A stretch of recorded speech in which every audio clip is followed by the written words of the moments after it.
Estamos. Dios les bendiga. En esta noche del Señor hemos venido a orar, a estudiar la palabra, a cantar y a tener compañerismo. La Biblia dice que los que creen participan en esto, estudian la palabra junto, la doctrina de Cristo y los apóstoles, oran juntos, cantan juntos al Señor con salmos, himnos y cánticos espirituales. Cantando, alabando y dando gracias, ¿a quién? Al Señor, a Dios, al Padre, por medio de nuestro Señor Jesucristo. En el día de hoy, si la gracia de Dios lo permite, continuaremos con aquella serie de estudios que comenzamos a hablar acerca del Evangelio eterno, donde la primera parte que tocamos fue acerca del Dios creador. ¿Se acuerdan? 3 secciones estuvimos en el Dios creador. Luego hablamos acerca de la caída o de el pecado del hombre.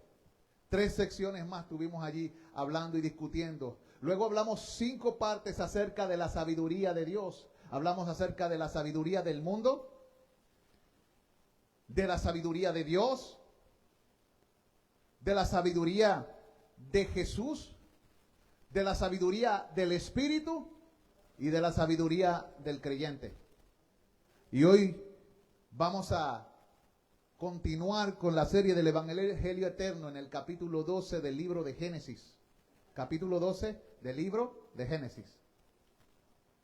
Los versículos del 1 al 4 estaremos estudiando en esta noche. Y el tema es: Dios hace un pacto con Abraham. O, como se le llamaba antes de que se le pusiera ese nombre, Abraham. Así es que vamos a estar llamándole a Abraham durante esta clase, no Abraham, porque todavía no hemos llegado a la parte donde se le cambia el nombre a Abraham. Padre, habla a nuestros corazones por medio de tu palabra y enséñanos e instrúyenos en la verdad. En el nombre de Jesús. Amén. Y a modo de introducción quiero citar a Pablo en Romanos 3:10, donde Pablo se lamentó con la siguiente expresión: no hay justo ni aun uno. Eso es sumamente triste. Cuando tú escuchas algo como eso, no hay justo ni aun uno. Y es que desde la caída en el jardín del Edén, todos hemos pecado y nos hemos vuelto rebeldes contra nuestro Creador, tanto que nuestra naturaleza peca tanto por herencia como por decisión propia. Pecamos porque cargamos con una naturaleza heredada pecaminosa. Pecamos porque cada día tomamos decisiones que contradicen los consejos de Dios. Y esa es la naturaleza humana en la que todos han pecado. Tú y yo hemos observado, tanto en nuestra vida como en la vida de nuestra familia y los que nos rodean, los efectos del pecado. Hemos visto lo que el pecado hace en el corazón, lo que causa en nuestros sentimientos, la distorsión que crea en nuestros pensamientos, los conflictos que crea entre las partes, las divisiones que ocurren a causa del pecado. Acuérdense que el tema de la Biblia es el tema de la creación, de la caída y de la redención. Ese es el tema de las Escrituras en su contexto. El justo castigo por esta rebelión cósmica de la cual todos somos parte, ¿cuál fue? ¿Cuál es el justo castigo de esta rebelión cósmica? Yo digo cósmica porque la palabra cosmos, ¿qué significa? Mundo. Así que es una rebelión mundial de la cual todos somos parte, y el justo castigo, según la Escritura, es la muerte. Y la palabra muerte significa separación. ¿Separación de qué? ¿Y por cuánto tiempo? Separación eterna del Dios que nos creó y que nos ama. Note esto. Es la separación eterna de un Dios que nos crea y que ama. Cuando alguien te odia, ¿a ti no te molesta que te separen de él? El problema es que el ser humano está tan rebelde que no cree ni que Dios le ama.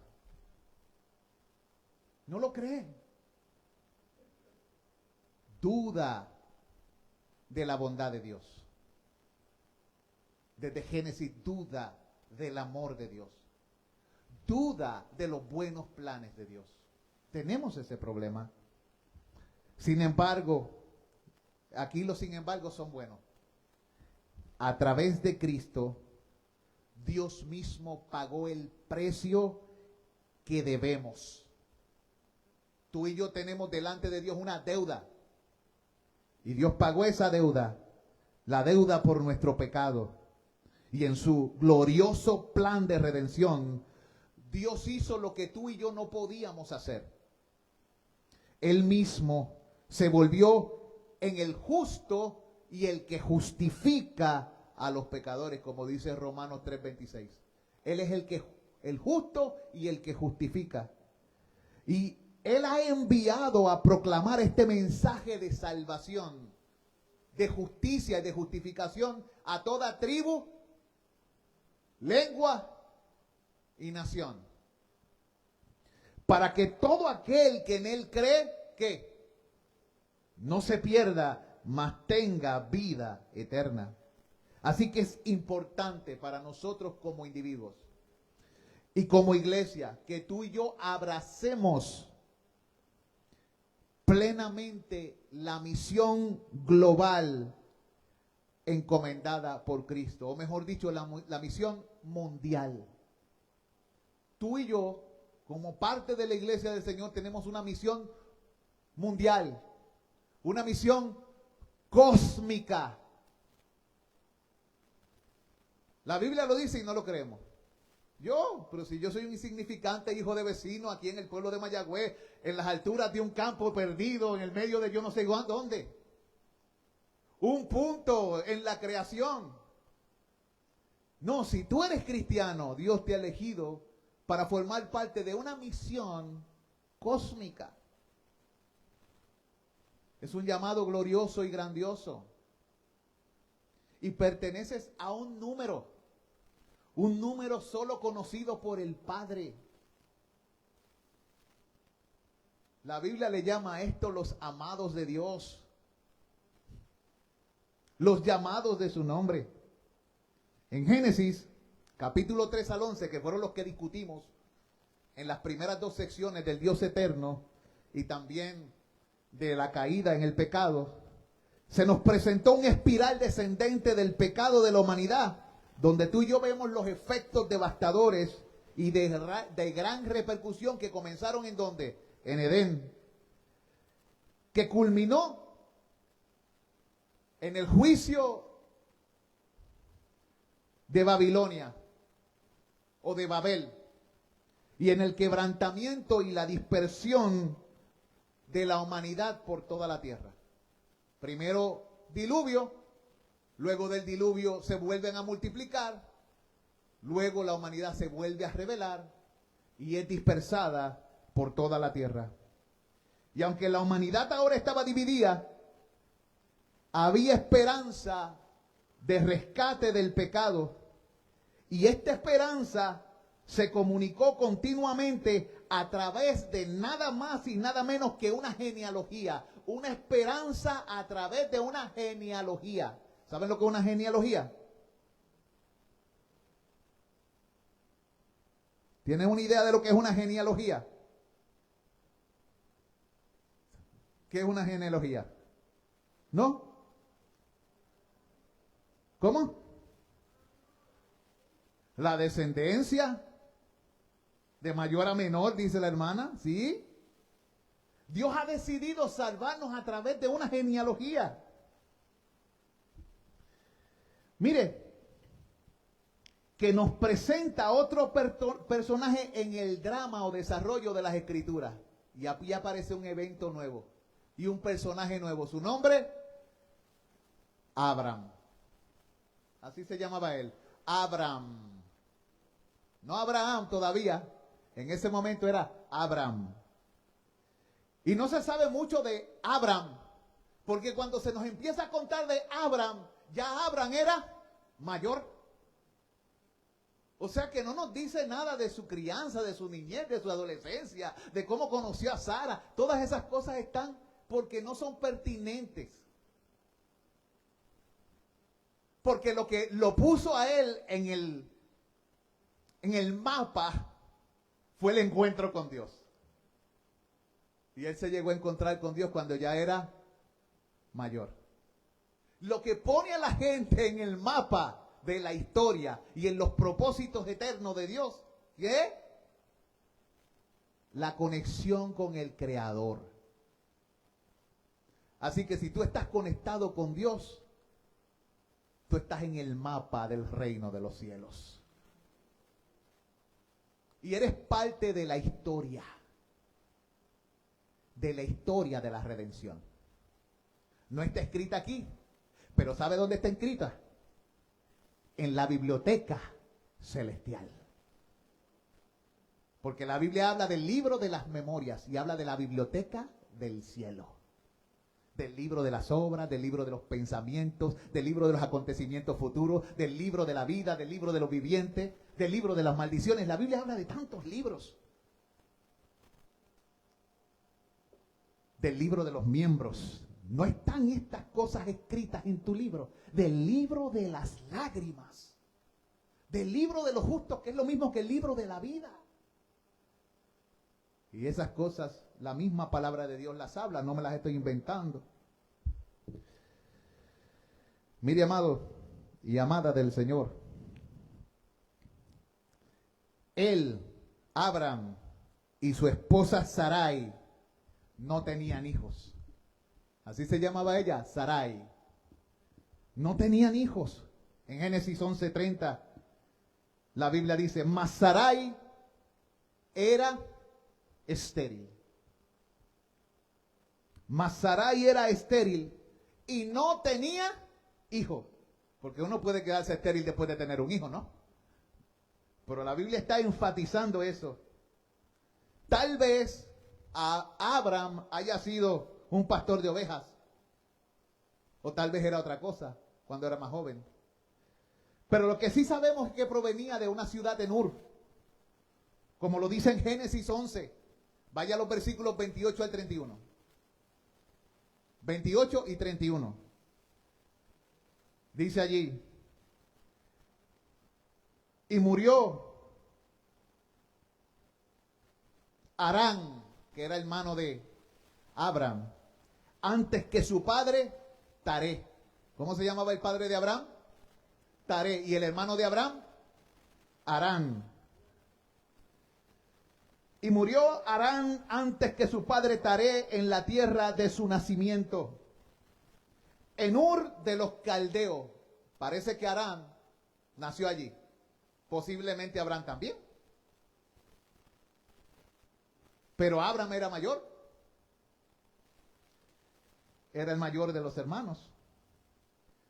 Y en el versículo 31 dice, y tomó Taré a Abraham, su hijo, y a Lot, hijo de Harán, hijo de su hijo, y a Sarai, su nuera, mujer de Abraham, su hijo, y salió con ellos de Ur de los Caldeos, para ir a la tierra de Canaán, y vinieron hasta Harán, y se quedaron allí.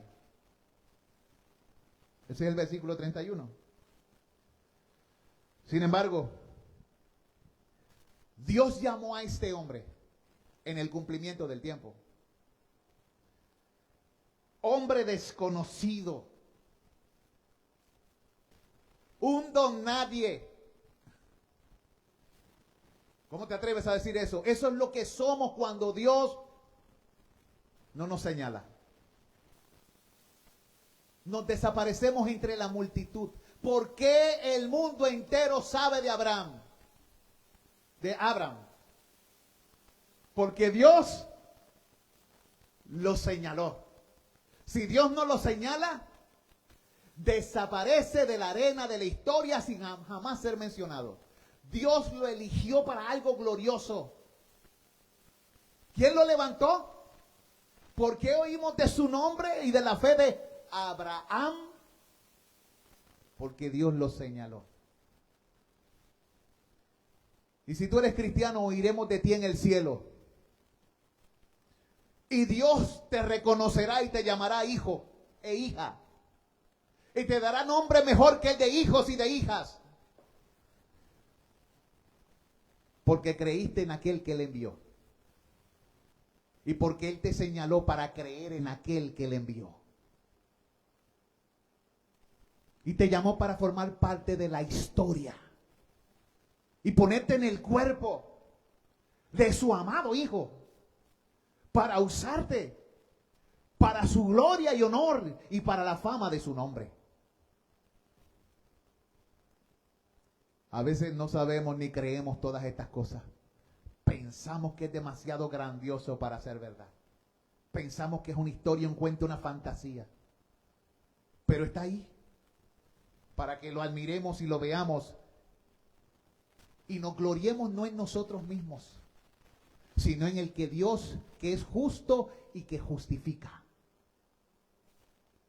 Al que es de la fe de Jesús.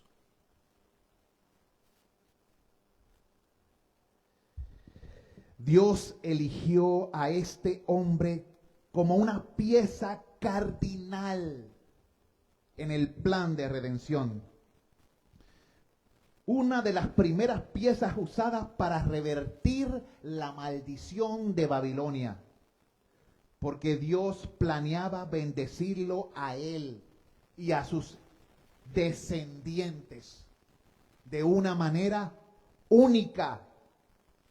No solo Dios bendeciría a Abraham de manera tangible, visible, palpable, porque esto es historia, esto no es una fantasía, sino que todo el mundo también recibiría bendición de él, porque sería padre del pueblo judío, a través del cual llegaría esa simiente, ese descendiente, ese señalado. El Señor Jesucristo.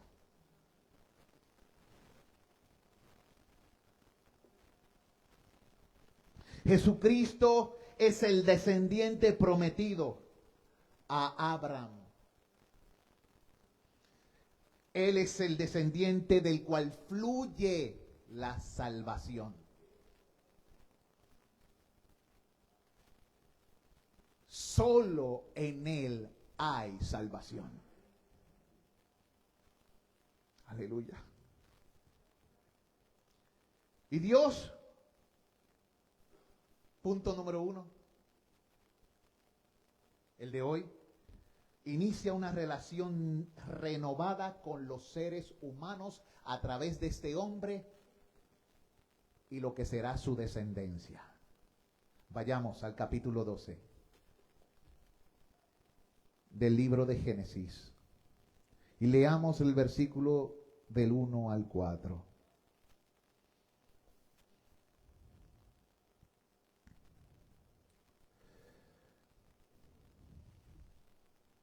Lo tenemos. Pero Jehová había dicho a Abraham: vete de tu tierra y de tu parentela y de la casa de tu padre a la tierra que te mostraré. Y haré de ti una nación grande y te bendeciré. Engrandeceré tu nombre y serás bendición.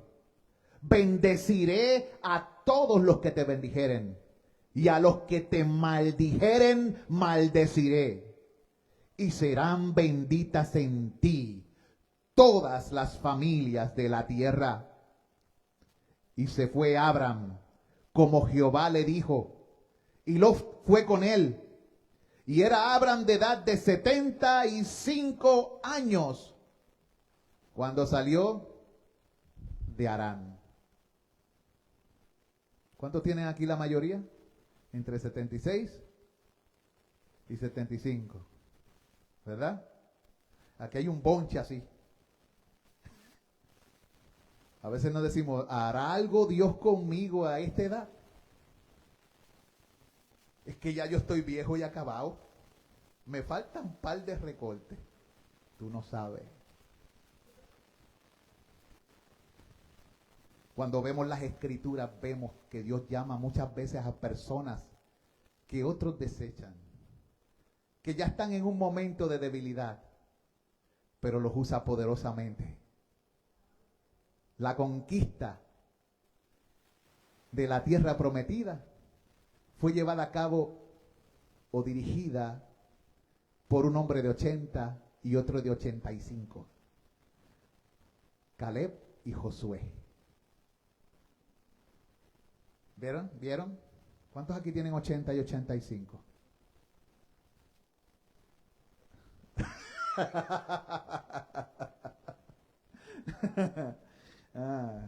Mire, hermano y hermana, preguntas para pensar a raíz de estos textos. Número 1, si fueras Abraham, ¿cómo crees tú que hubieses respondido a semejante llamado de Dios? Si tú fueras Abraham, ¿cómo tú hubieras respondido? ¿Cuáles habrían sido algunas de tus dudas y objeciones para partir? ¿Ah? ¿Qué cosas vienen a tu mente o dudas vienen a tu mente? ¿Habrías recibido el llamado? ¿O sería de lo que dijeran, estás tú loco? Y a esta edad menos. Si mira lo viejo que estoy. Ya yo estoy bajando.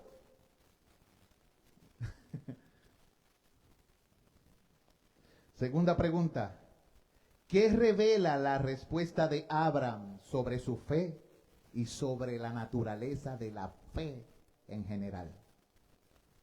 Y tercera pregunta. ¿Cuál era el propósito supremo de Dios al iniciar el pacto con Abraham?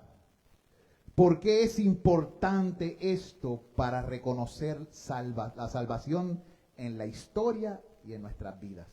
Eso está ahí grabado, lo pueden venir y escuchar luego otra vez el estudio. Pero vamos a estar respondiendo esas preguntas y algunas más a través de del tema de hoy. Dios llamó a Abraham a abandonar todo lo que conocía y a dirigirse a un nuevo lugar que le revelaría con el tiempo. Cuando Dios nos llama a negarnos ¿a qué? A nosotros mismos, a tomar la cruz y ¿a qué? A seguirnos. Eso hizo Cristo. Dios aquí le hizo a Abraham lo mismo. ¿Tú me vas a seguir? No venda, deja todo lo que tienes y sigue.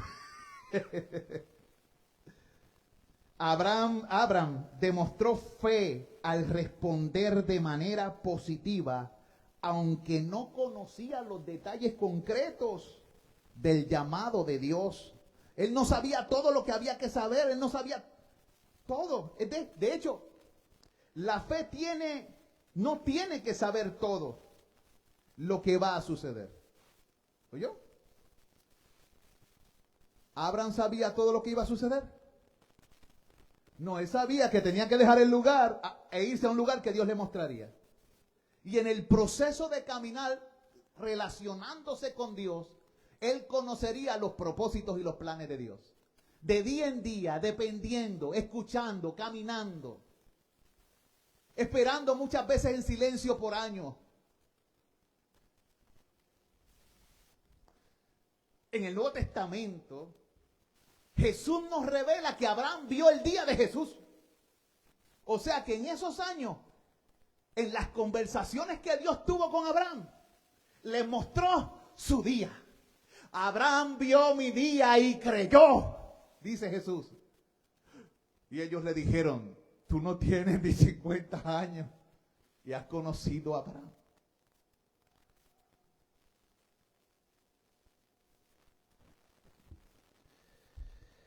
Así que la fe no tiene que saber todo. lo que va a suceder. La fe espera en Dios y se mueve con Él. No delante de Él, no detrás de Él, con Él. En Él vivimos, en Él nos movemos, en Él somos. Para la fe, lo que importa es que Dios esté en el asunto. Eso es lo que importa para la fe, que Dios esté. Si tu presencia conmigo no va, decía Moisés, yo no voy a ningún lugar.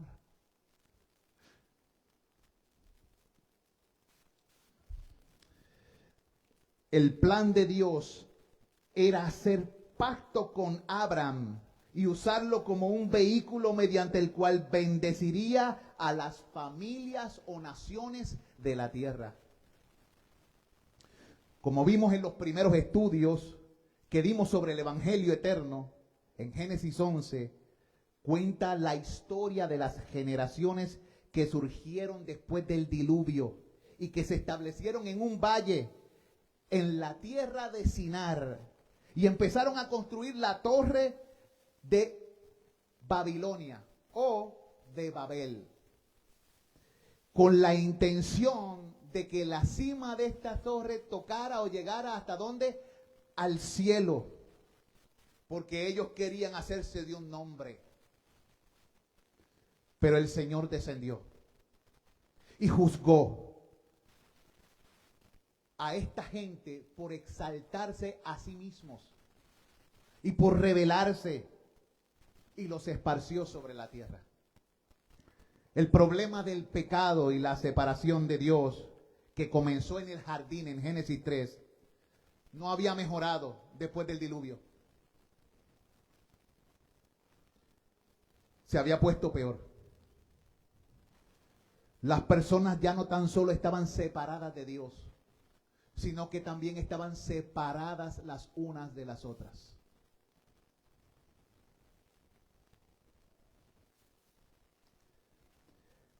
¿Qué se puede hacer respecto a estas barreras entre Dios y las demás personas? Esa es la pregunta. ¿Qué se puede hacer con respecto a estas barreras que existen entre Dios y las demás personas? ¿Qué podemos hacer para arreglar lo que está roto?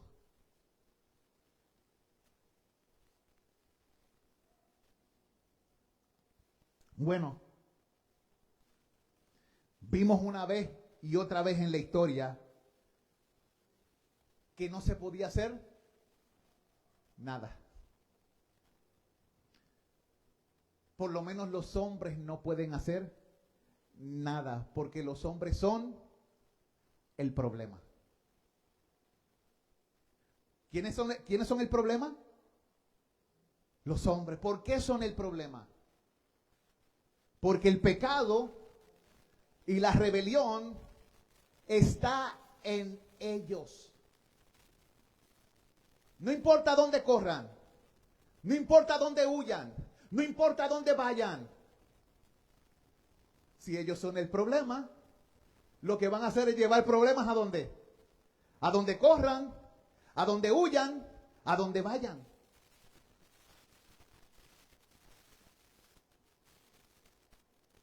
Mediten. Reflexionen sobre eso.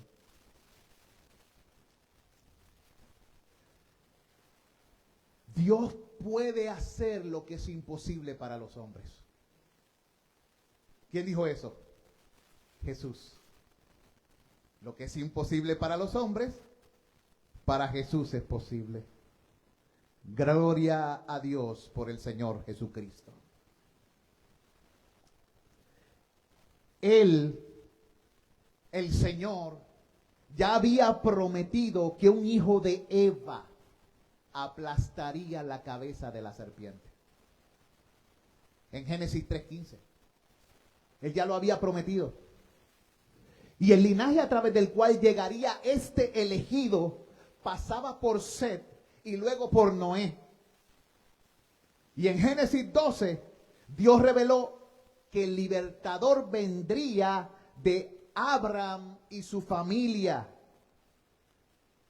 por medio de un nuevo pueblo que él formaría. Quien formó el pueblo en la antigüedad, ¿quién fue? Él. Y quien edifica la iglesia en el presente, ¿quién es?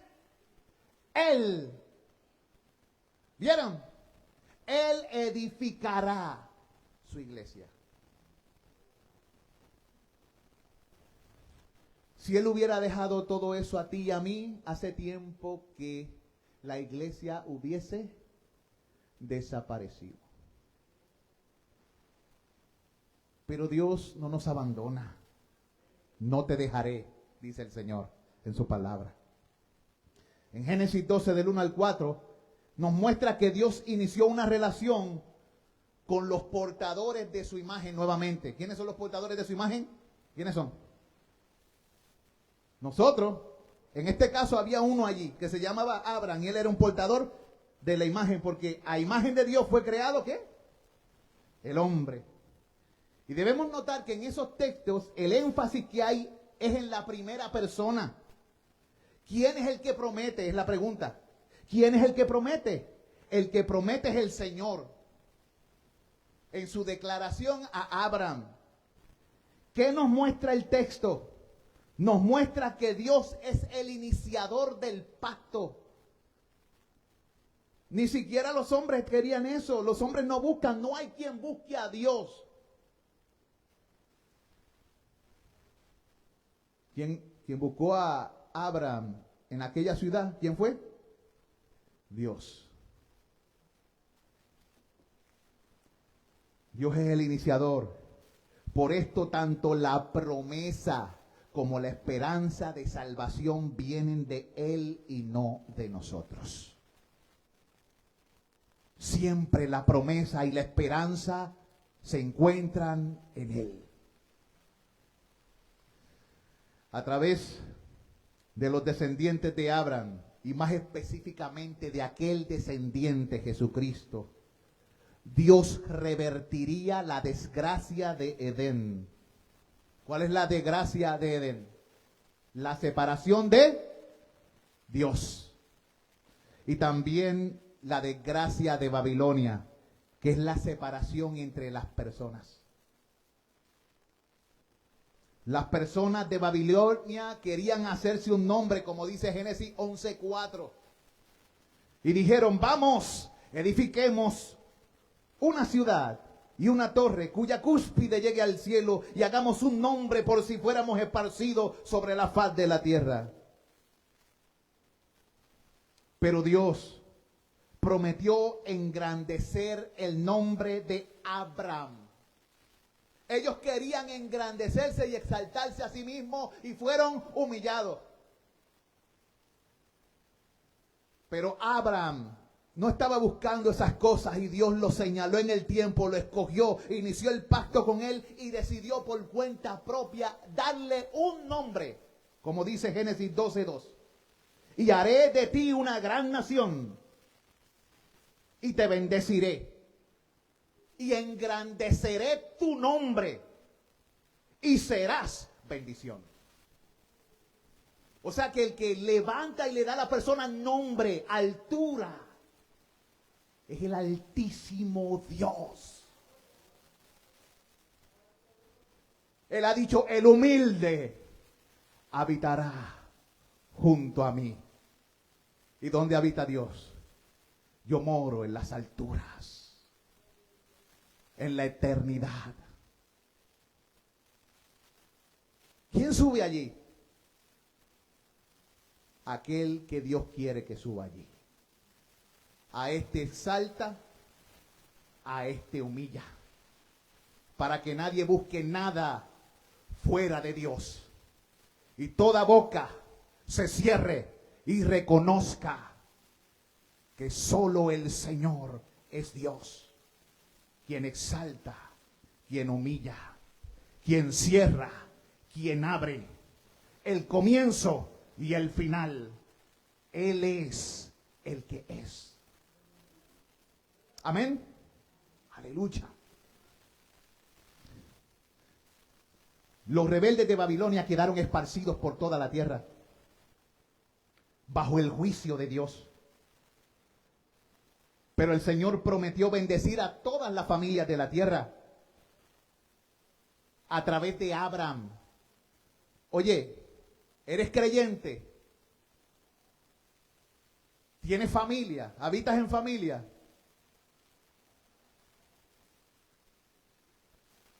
El mensaje ha llegado a tu corazón y a tu vida.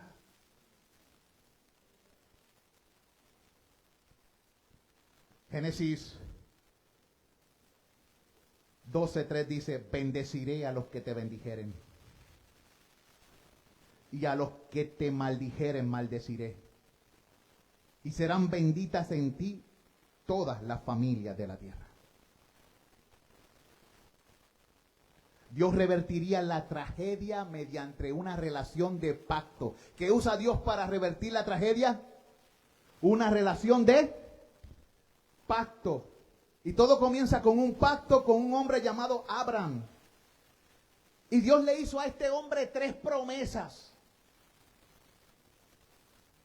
Le prometió tierras, le prometió hijos y le prometió el Beraca, la bendición. ¿Oyeron? Mira las promesas de Dios: tierra, hijos y la bendición. Por eso los antiguos le daban tanta importancia al Beraca, a la bendición. El Señor alce su rostro sobre ti, te mire con gracia, con favor, tenga de ti misericordia y ponga en ti la paz. Al final de cuentas, el que Dios bendice será bendito, y el que Dios maldice será maldito.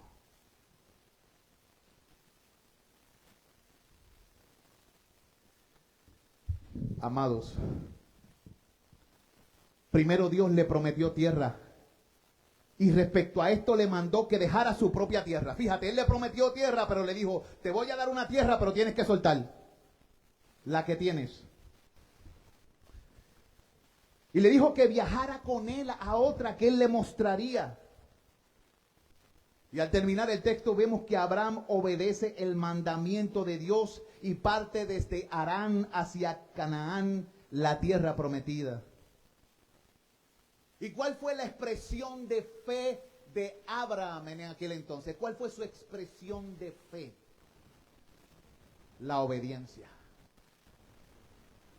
¿La expresión de fe cuál es? La obediencia. ¿Cómo sabemos que alguien cree?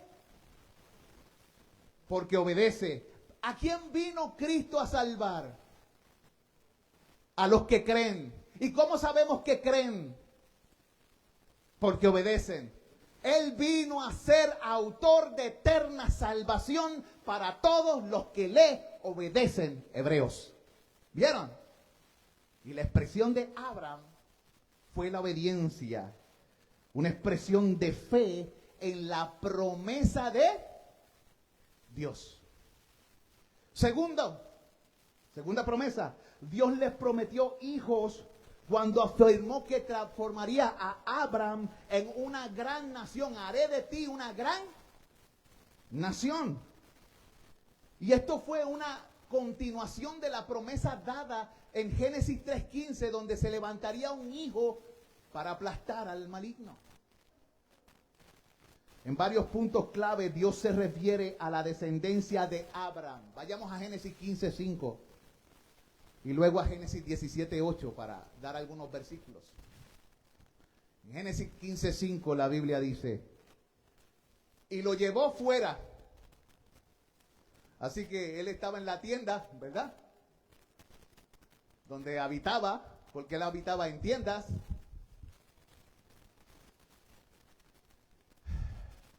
Y dice que Dios lo llevó afuera. Qué tremendo, ¿no? Ven acá, nene, quiero enseñarte algo. Y lo llevó fuera y le dijo, mira ahora los cielos. Ok, ahora quiero que mires los cielos. y cuentan las estrellas. Y él comienza a contar. Y le dice, cuenta las estrellas si las puedes contar. Y le dijo, así será tu descendencia. Es fuerte decirle eso a una persona que no tiene hijos, cuya esposa era estéril. Y en Génesis 17:8, vayan 2 capítulos más adelante, en el 17, y vaya al versículo 8. Y le dice, y te daré a ti. Veco, Dios le está diciendo poco a poco, mientras va caminando a Abraham obedeciendo. Primero salió, ya no estaba en Ur, estaba en un lugar que solamente Dios y él saben. En algún lugar, en esos lugares allí no sabemos dónde. Y en esa conversación que él tenía con Dios, Dios se le presenta y le dice, a ti te daré y a tu descendencia después de ti la tierra en que moras. Ah, sí. Todo esto, toda la tierra de Canaán, ya sabemos dónde estaba. En heredad perpetua. Y seré el Dios de ellos. ¿De quién? De sus descendientes. Y por último, ¿qué otra cosa Dios le prometió a Abraham?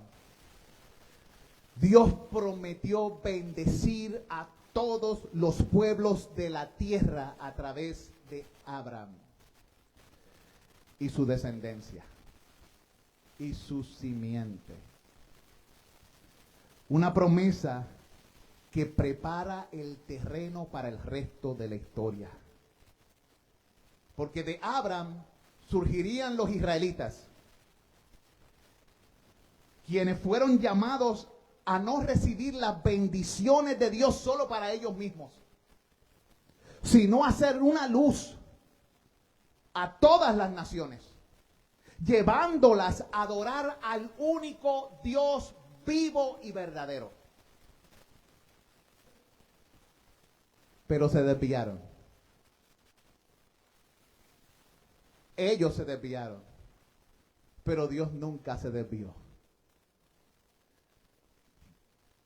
Porque el que comenzó la obra, la termina. Así que cada vez que se desviaban, eran disciplinados y vueltos. Y lo hizo porque Él había prometido. Y Dios no miente. Su carácter no le permite hacer esto. Él no puede negarse a sí mismo. Él es la verdad esencial, pura.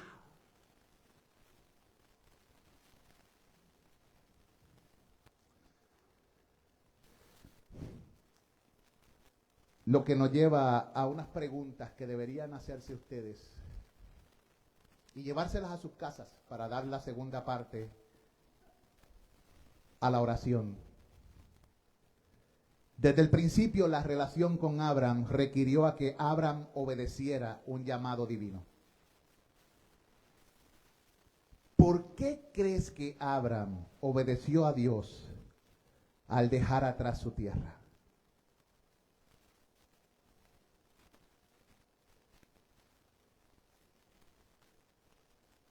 Quiero decirle 4 frases o palabras que son básicamente la vida de fe. Primero, hay cosas que tenemos que soltar. Cuando Dios nos llama, hay cosas que se quedarán atrás. ¿Qué tienes que soltar? Número 2, hay cosas que tenemos que negar. A veces somos a nosotros mismos. ¿Qué hay de ti que hay que negar y dejar atrás? ¿Por qué necesitamos soltarla? Porque no vamos a poder hacer la tercera, que es seguir. tenemos que soltar y negar para seguir. No podemos lograr ir más allá si estamos agarrando algo. No, Señor, si yo quiero, Señor. Hay que soltar para seguir.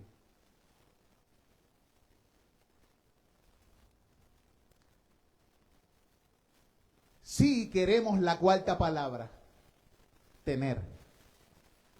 Si queremos tener lo que Dios ha prometido, si queremos tener lo que Dios ha prometido, tenemos que soltar, negar, seguir para tener. Amén. Segunda pregunta. ¿Qué haría falta para que tú obedecieras a Dios? Si Él te llamara a hacer algo que desde la perspectiva del mundo no tuviera ningún sentido. Voy a repetir la pregunta. ¿Qué haría falta para que tú obedecieras a Dios?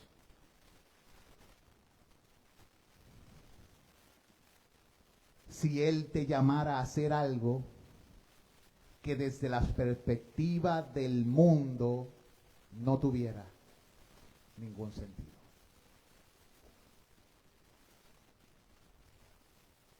Esa respuesta solamente la sabes tú, amigo y amiga, y persona que me escuches por las redes.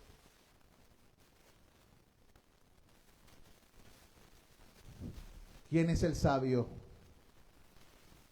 Aquel que entrega lo que no puede retener para obtener lo que nunca podrá perder. Lo he repetido porque quiero que se les grabe en sus mentes. Como un clavo, como dice la Biblia en Eclesiastés, como los pastores cuando martillan una enseñanza. El sabio es el que entrega lo que no puede retener para obtener lo que nunca podrá perder. En otras palabras, el sabio es el que pierde su alma en este mundo para ganar a Cristo, mientras que el necio es el que gana su vida en este mundo y luego lo pierde todo. Señor, gracias por este tiempo de estudio y de palabra. Permite que las enseñanzas aquí dadas se graben y queden selladas en nuestros corazones por el poder de tu Espíritu Santo. Oh Dios, danos y concédenos la fe de Abraham. Concédenos, Señor, aunque no sepamos todo, poder ver que tú estás en el asunto. En el nombre de Jesús. Amén y amén. Dejamos a nuestra hermana Yajaira Vargas con la oración.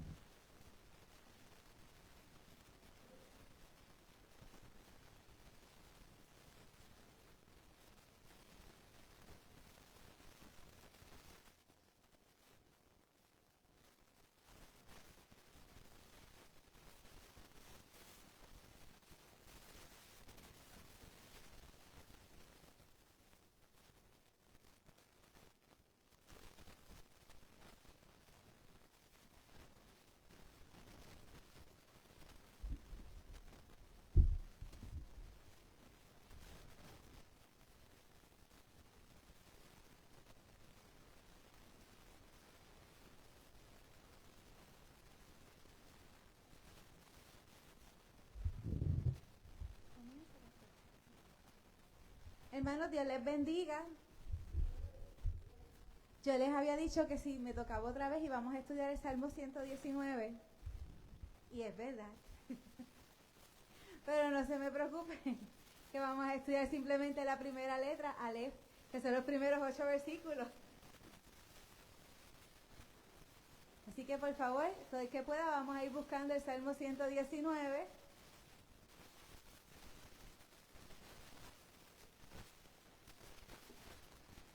Y antes de comenzar cualquier cosita, ¿verdad? Vamos a presentarnos delante de Dios. Aunque presente delante de Él estamos, pero siempre es bueno orar. Acompáñeme, por favor, en oración. Si ya encontró la palabra. Soberano Dios, en esta hora te damos gracias por tu palabra, que es viva, que es bendita, que siempre añade bendición a nuestra vida, que transforma, Señor, nuestros corazones y nuestro estilo de vida. Cada día que la estudiamos, que la escudriñamos, aprendemos más acerca de tu carácter, acerca de tus perfecciones, Señor. Gracias, Padre, por este medio de gracia con el cual tú iluminas nuestros pasos, porque tu palabra es también lámpara a nuestros pies. Ayúdanos, Señor, no tan solo a leerla como quien lee un libro cualquiera, sino a escudriñarla, porque en ella está la vida, porque en ella está, Señor, lo que tú nos quieres decir. Ayúdanos, Padre, a valorarla, a atesorarla y a vivir de acuerdo a ella, buscando siempre tu voluntad. En el nombre de Jesús, gracias por cada vida aquí presente y gracias por aquellos que tal vez nos escuchen más adelante. A ti sea la gloria en todas las cosas. En el nombre de Jesús. Amén. Y voy a estar dándole lectura a un versículo, voy a dar una leve explicación y después le voy a decir a usted que me lea un versículo que les di y oramos en base a ese versículo que les he dado. Salmo 119, leemos esta palabra en el nombre de nuestro santo, justo y trino Dios. Y dice el 1, bienaventurados los perfectos de camino, los que andan en la ley de Jehová. Bienaventurados, los que son verdaderamente felices, los que son verdaderamente dichosos. ¿Quiénes son? Los que procuran la santidad, porque sin santidad nadie verá a Dios. Así que si usted quiere ver a Dios, usted debe ser muy feliz. Porque la vida del creyente no es como nos quieren hacer creer. La vida del creyente no es aburrida, no es triste. ¿Por qué? Porque nuestro Dios no es aburrido ni es triste. Nuestro Dios es un Dios feliz. Y Él es quien nos muestra el camino. Él es quien nos muestra el estilo de vida correcto para que ustedes y yo seamos felices como Él es feliz. Así que vamos a buscar Hebreos 12:14. La persona que se lo di, por favor, me lo lee y ora. Hebreos 12:14.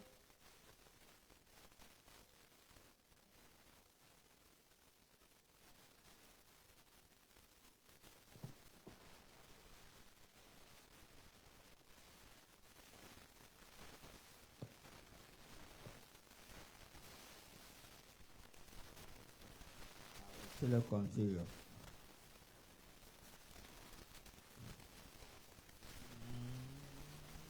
Ok, ya lo tengo. Seguid la paz con todos y la santidad sin la cual nadie verá al Señor. Amén. Ora en base a eso, por favor. Amado Dios, nos presentamos delante de tu presencia, Padre, para orar por ese versículo que dice que sigamos la paz y la santidad porque nadie podrá ir a tu presencia, Señor. Tenemos, Señor, unos conflictos dentro de cada uno de nosotros, Señor, y solamente por medio de ti, Señor, como dice tu palabra. La palabra dice, mi paso os dejo, mi paso os doy. Yo no la doy como el mundo la hará. No se turbe vuestro corazón, ni tenga miedo.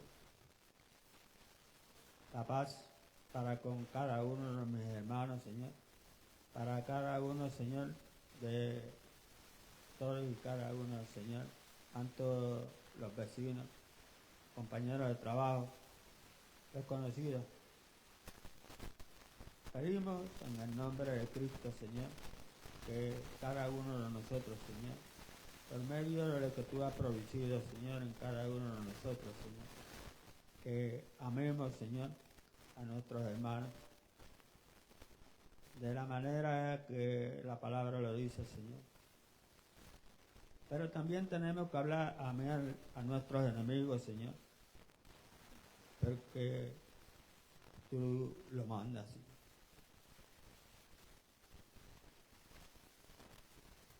En nosotros, Señor, mora el mal.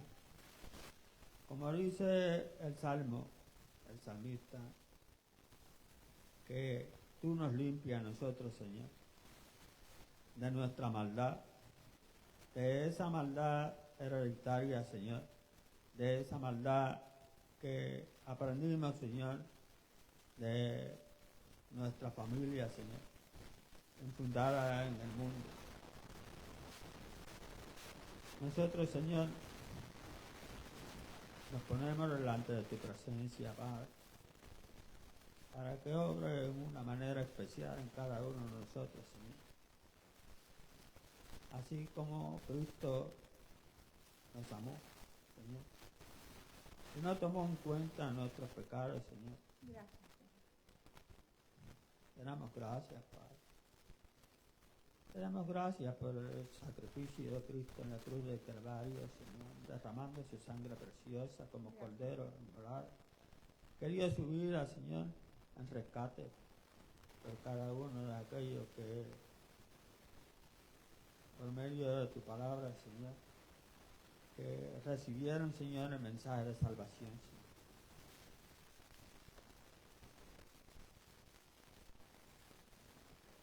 Como dijo el hermano pastor, Señor, nosotros no le buscamos a Él, sino que Él nos buscó a nosotros.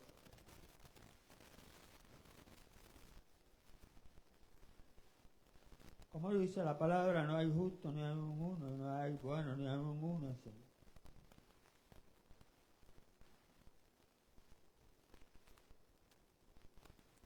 Deberíamos andar de rodillas, Señor, agradecido del sacrificio de nuestro Señor.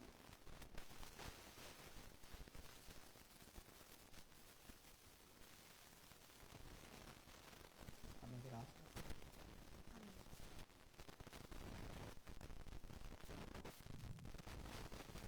Señor, nosotros, Padre,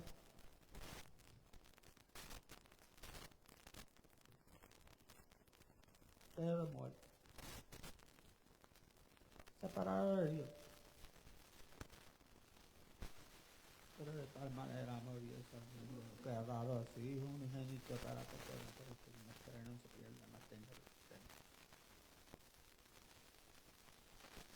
Nosotros no podemos, Señor, con nuestra naturaleza, Señor, no hacer nada bueno.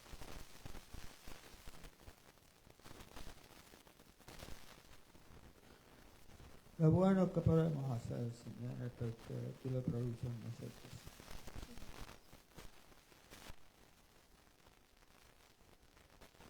Te pedimos, Señor, que nos limpie, que seamos, Señor, blancos como la nieve, Padre.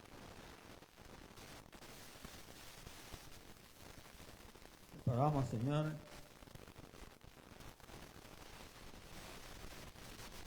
obedecerte en tu palabra, Señor, y hacer lo que tú pides, para la gloria y satisfacción de tu Hijo amado. Te pido por mis hermanos, Señor, por mi esposa, por cada uno, Señor, de la iglesia local, pero también por la iglesia mundial, Señor. Cobremos para la gloria tuya, Señor. Que cada paso que nosotros andemos, Señor, sea para engrandecer tu nombre y bendecir tu nombre.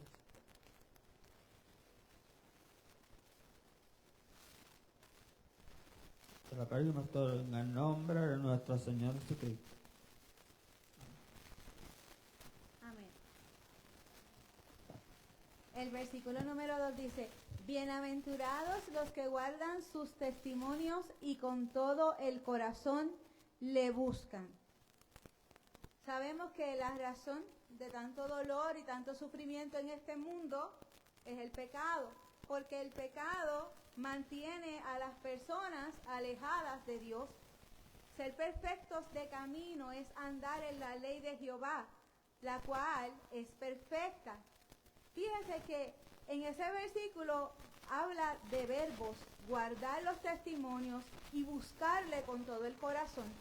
Porque la verdadera fe no es quedarse sentado, no es quedarse quieto y no hacer nada para evitar pecar. La vida cristiana implica movimiento, implica experimentación, implica comunión y crecimiento. O sea, es vivir haciendo. ¿Haciendo qué? La voluntad de nuestro Señor. Vamos a buscar Santiago 2 del 14 al 17.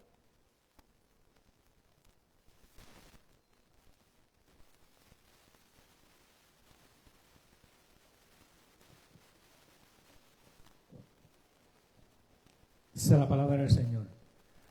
Hermanos míos, ¿de qué aprovechará si alguno dice que tiene fe y no tiene obras? ¿Podrá la fe salvarle?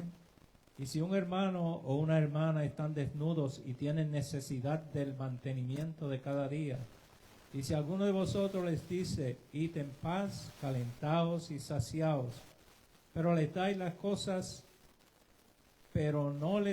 las cosas que son necesarias para el cuerpo, ¿de qué aprovecha? Así también la fe, si no tiene obras, es muerta en sí misma. Por favor, ore en cuanto a lo que leyó. Amante Padre Celestial, Dios de la gloria, bendice esta tu santa palabra, Señor, que habla de la fe, Señor. Dice que una fe que no tiene obras está muerta, Padre, porque no hace lo que es necesario hacer, Señor, en cuanto a la persona necesitada en esos momentos, Señor. Ayúdanos cada día a entender esta tu palabra, Señor, y que cuando se nos presenten aquellas obras que nosotros debemos realizar, Señor, que no dudemos un minuto, un momento, Señor, en hacerlas, Señor, porque si no lo hacemos, nuestra fe, dice tu palabra, que es vana, Señor. Oh Dios, ayúdanos, Señor, a hacer, Señor, y ejecutar aquello que tú demandas, Señor, a cubrir al necesitado, Padre. Porque así, Señor, demostramos, Señor, que tú vives en nosotros, Señor, y que la fe que tenemos no es nuestra, es la fe que tú nos has dado, Señor. Ayúdanos a crecer en ella, Señor, para actuar conforme al mandamiento tuyo, Señor. Ya que la fe, como dice tu palabra, si no tiene obra, está muerta, Padre, porque no hacemos lo necesario para cubrir la necesidad de aquel que necesita en esos momentos, Señor, para el mantenimiento de sí o para su sostenibilidad de su cuerpo, Padre.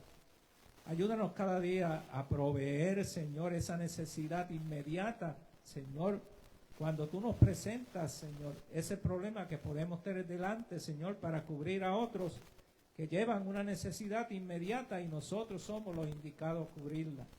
Cristo Jesús, gracias te damos, Señor. Ayúdanos a prosperar cada día en tu santa palabra y a poner la fe por obra, porque si no la tenemos, como dice tu palabra, nuestra fe que profesamos es vana, como dice ella. Y en vano, Señor, nosotros entonces decimos que tenemos fe. Que esa fe, Señor, esté cubierta, Señor, con tu palabra cubriendo la necesidad. En el nombre de Jesús, gracias, Padre. Amén. Amén. Amén. El versículo 3 dice, pues no hacen iniquidad los que andan en sus caminos. La pureza, la bondad son marcas, son evidencias en la vida del creyente. No puede haber un creyente que no busque la pureza, no puede haber un creyente que no tenga bondad.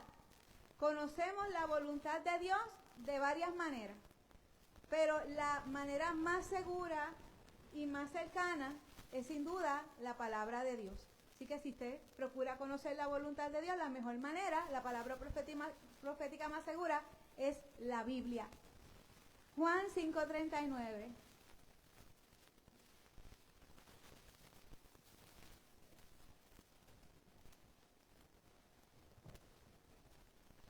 Dice la palabra de Dios así. Ustedes estudian las Escrituras con mucho cuidado, porque esperan encontrar en ellas la vida eterna. Sin embargo, aunque las Escrituras dan testimonio de mí, ustedes no quieren venir a mí para tener esa vida. Por favor, orar en base a eso. Señor, Dios Todopoderoso, alabamos y engrandecemos tu santo y bendito nombre. Gracias te damos, Señor, porque tú nos has bendecido y nos has venido a traerla aquí, Señor. Hemos estudiado tu palabra, hemos crecido en ella, Señor. La hemos escudriñado, Señor. Te pedimos por esa palabra, Señor, pues que cada día quede grabada en nuestros corazones, Señor. Que podamos estudiarla con ahínco, Señor.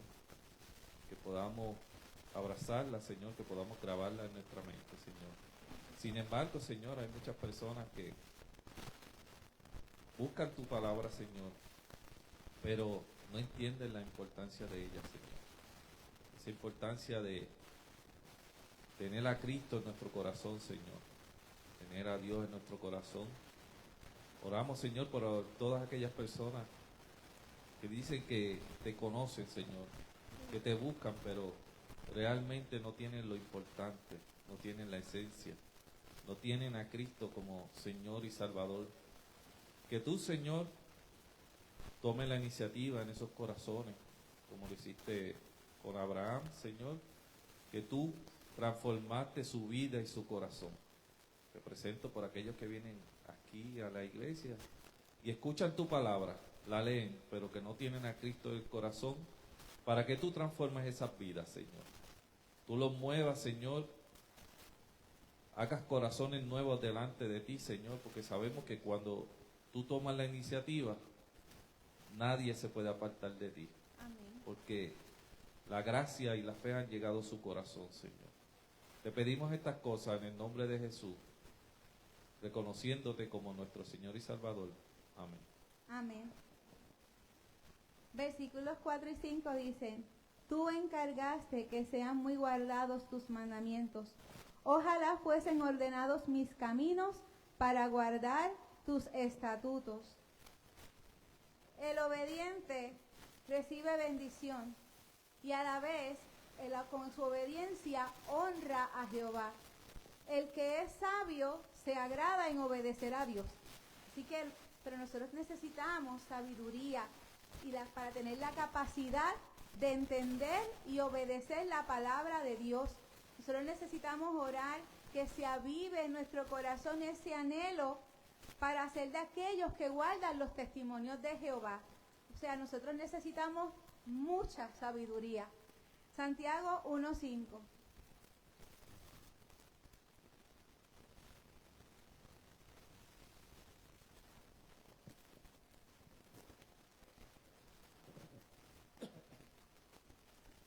Dice la palabra del Señor en Santiago 1:5.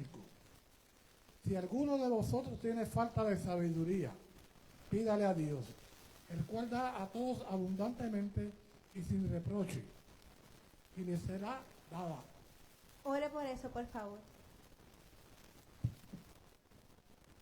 Oremos. Amantísimo Dios y Padre Santo, te damos gracias, Señor, por tu amor, tu misericordia que tú has tenido con nosotros, Señor.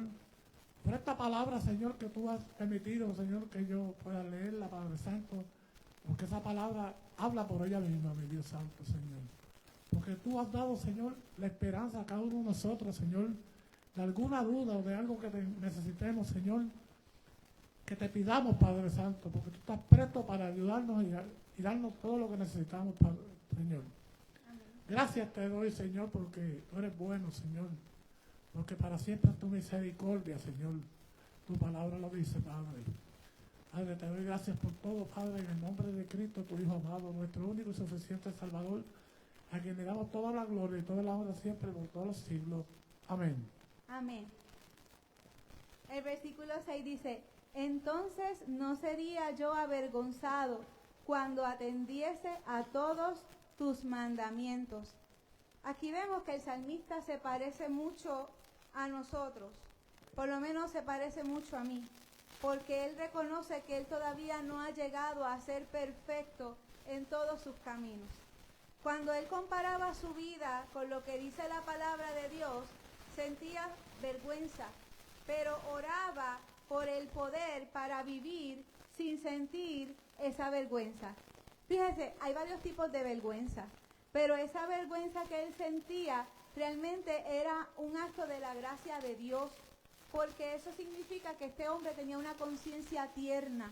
Él sabía que él estaba pecando, que él no estaba haciéndolo todo perfectamente, y por eso sentía ese tipo de vergüenza.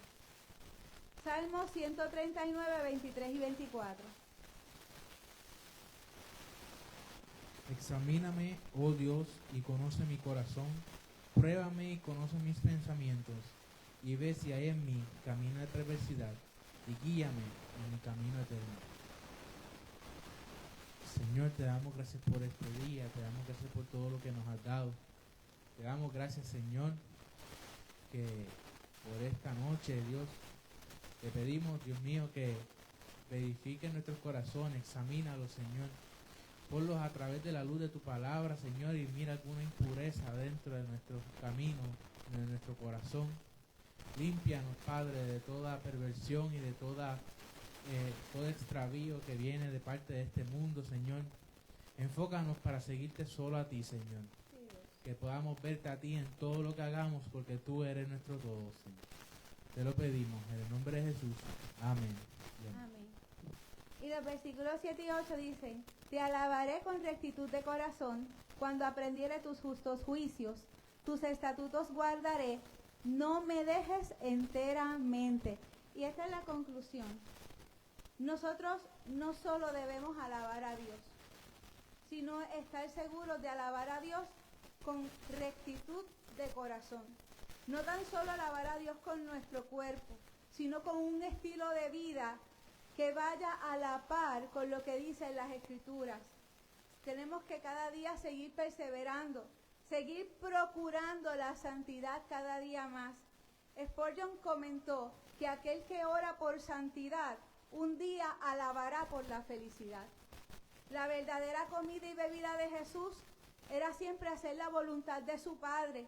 Y cada uno de nosotros los creyentes debemos anhelar eso también, que esa comida nuestra, eso es más importante para nosotros, sea siempre hacer la voluntad del Padre. Y es algo que usted y yo no podemos hacer solos.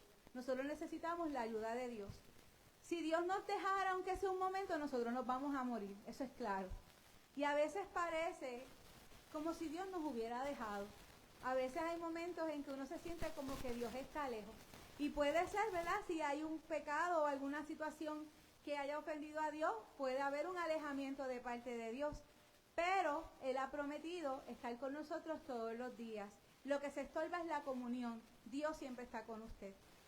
Cuando le suplicamos a Dios que no nos deje enteramente, este salmista sabe que no es porque piense que Dios se va, sino porque Él lo que está queriéndole decir es que, Señor, yo te anhelo con todo mi ser. Que no solo lo busca por aquello que Dios le puede dar. Este salmista y usted y yo debemos buscar a Dios porque nuestro corazón anhela estar cada día más cerca de Él. O sea, buscamos a Dios por quien es Él, no solo por lo que podemos recibir de Él.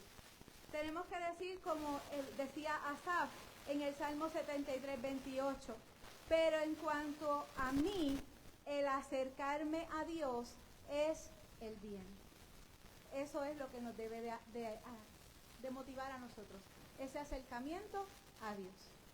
Así que esta es la conclusión de los primeros 8 versículos de este salmo. Vamos a despedirnos de las redes sociales para que los hermanos, si tienen alguna acción de gracias personal o alguna petición, la puedan hacer con libertad. Dios les bendiga.